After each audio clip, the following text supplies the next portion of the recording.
This garden sprayer does not work anymore, but the problem is only that this valve is stuck open. I'll show you. When I pressurize it, you can hear it hiss out through the nozzle. Usually this would hold pressure until you push the trigger.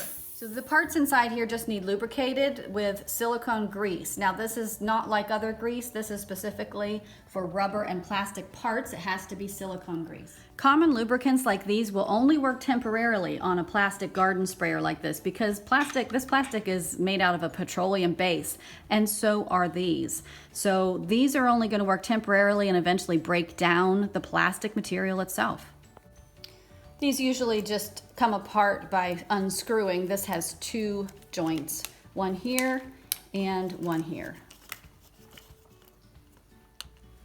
This also unscrews. Just be sure and keep all the pieces in their proper order. Now we're pulling the plastic pin that has the seals on it. Now if you look closely, you can see all the grime that has worked its way underneath here, and that has prevented the pin from being able to slide back and forth. We'll simply clean it with rubbing alcohol and a Q-tip on the outside surface of the pin as well as inside this connector. And you can see all that grime has come off now. And now to clean the inside of the connector, and you won't believe how much is inside here. And now it's time to put the silicone grease on the pin. Get plenty on all sides, especially these rubber gaskets here too. And then simply place it in, and a little bit on the seals is also good. Push that back down into place. With the spring back on, we can recap it. And you can see how this is moving so much better now. It was really stuck open before, but now it's springing in and out just like it's supposed to.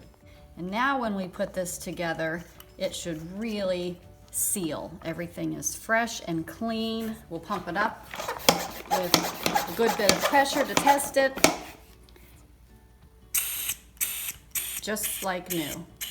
And since we have the nozzle off, we're going to go ahead and clean it too. And we'll make sure and get the inside components of the nozzle too.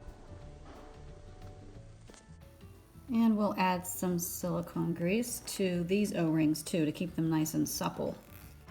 Now it's as good as new.